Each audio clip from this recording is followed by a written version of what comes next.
प्रथम तहलका न्यूज। गुरुग्राम में किसान आंदोलन कानून को रद्द कराने के लिए धरने पर बैठे किसानों के बीच वरिष्ठ कांग्रेस नेता दीपेंद्र सिंह हुड्डा पहुंचे और उन्होंने केंद्र सरकार से आग्रह किया कि सरकार बड़ा दिल दिखाकर जल्द ही किसानों की समस्या का समाधान निकाले। वहीं दीपेंद्र सिंह हुड्डा ने यह भी कहा कि अब बॉर्डर पर किसानों की संख्या लगातार बढ़ रही है और आंदोलन के दौरान किसानों की जान भी जा रही है और ऐसे में सरकार से जल्द समाधान निकालने का आग्रह करते हैं। बता दें कि इस दौरान दीपेंद्र सिंह हुड्डा ने हरियाणा सरकार को भी आड़े हाथों लिया और कहा कि हरियाणा सरकार ने किसानों पर जमकर अत्याचार किए हैं और भाजपा के कई विधायक के गोवा घूमने पर भी उन्होंने कहा कि इससे साबित होता है कि सरकार की नीयत किसानों के प्रति अच्छी नहीं है। इसीलिए हम अविश्वास प्रस्ताव की मांग कर रहे हैं, जिसमें साबित हो जाएगा कि हरियाणा भाजपा जजपा के कई विधायक भी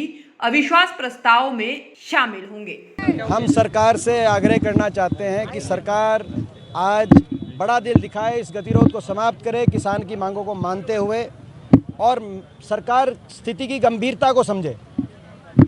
पूरे देश का किसान भावनात्मक रूप से इस आंदोलन से जुड़ चुका है और संख्या बल जिस प्रकार से बढ़ रही है, देश की राजधानी की बॉर्डर पे जिस प्रकार संख्या बल में इजाफा हो रहा है, 17 किलोमीटर लंबा धरना टिकरी बॉर्डर पे, 25 किलोमीटर लंबा धरना सिंगू बॉर्डर पे, हर रोज़ किसानों के शव इन बॉर्डरों से ठंड कड़ाके की ठंड में जिन्होंने अपनी जान कुर्बान करी, उनके शव अपने गांव वापस जा रहे हैं। कल भी हरियाणा प्रदेश में 3 गाँव के अंदर ऐसे शव आए।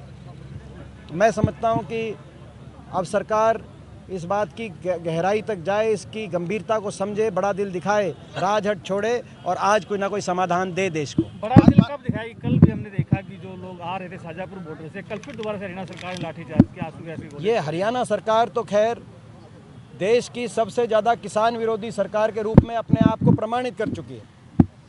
जिस तरीके से शुरुआत में भी पंजाब से शांतिप्रिय तरीके से, अनुशासित तरीके से किसान रामलीला ग्राउंड में धरना देने जा रहे थे, उन पे जो हरियाणा सरकार ने पूरी फोर्स लगाकर एक तरीके से छावनी बना के हरियाणा को उन पे पूरा फोर्स का प्रयोग किया। कहीं सड़कें खुदवाई, कहीं पानी का बौछार कड़ाके की सर्दी में, तो कहीं आंसू गैस के गोले छोड़ने का काम, और तो कहीं लाठीचार्ज।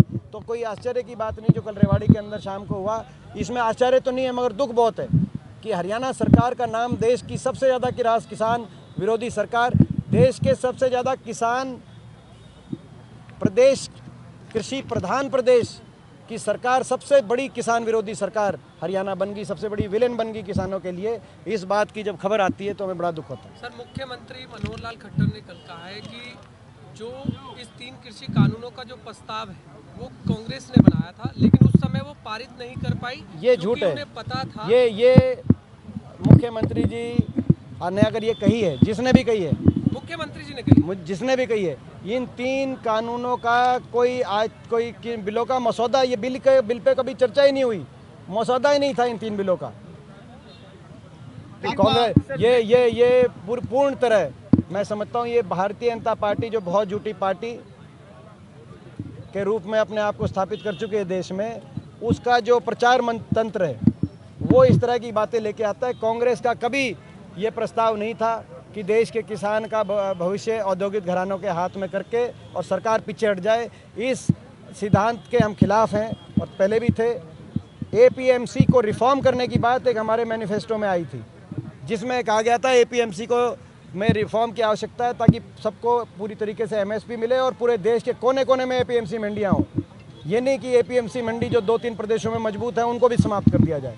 तो ये तो जो हमने कहा था उसके बिल्कुल उलट बीजेपी का प्रचार तंत्र जो है लगा हुआ है। कल प्रदेश अध्यक्ष ओपी धनखड़ कल गुड़गांव में थे, तो उन्होंने ये कहा था कि कांग्रेस पार्टी का अस्तित्व खत्म हो चुका है और अब किसी संगठन के सहारे वो राजनीतिक रोटियां सेकने का काम। अगर अस्तित्व खत्म हो गया तो ये निखिल मदान खड़े सोनीपत से जो रिकॉर्ड मतों से सबसे ज़्यादा रिकॉर्ड मतों से अगर कोई सीट जीती सारे नगर निगमों में, तो सोनीपत से कांग्रेस जीती।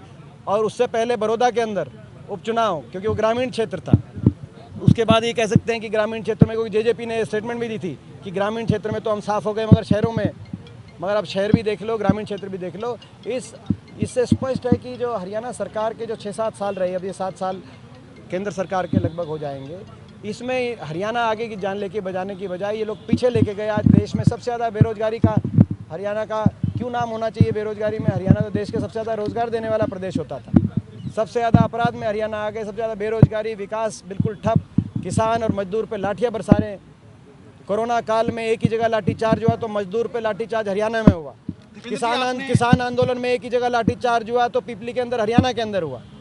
आज हरियाणा सरकार की कार्यशैली से लोगों में ये विश्वास हरियाणा सरकार खो चुकी है, इसीलिए हम अविश्वास प्रस्ताव लाने की बात कर रहे हैं। और अविश्वास प्रस्ताव की हम मांग करते हैं कि हमें समय मिले। गवर्नर साहब ने जो समय देने से जो इनकार किया, उससे हमारी भावनाएं बहुत आहत हुई हैं। बड़े दुर्भाग्यपूर्ण की बात वजह स्थिति, क्या है सर, क्यों नहीं दे उन्होंने कोई वजह नहीं दिया। उन्होंने कोई वजह नहीं दी। आपने देखा होगा जो लिखित जवाब है उसमें कोई वजह दें। अगर सरकार का दबाव है उस वजह से नहीं दे पाए या कोई और निजी व्यक्तिगत कारण है, वो तो गवर्नर साहब बताएंगे।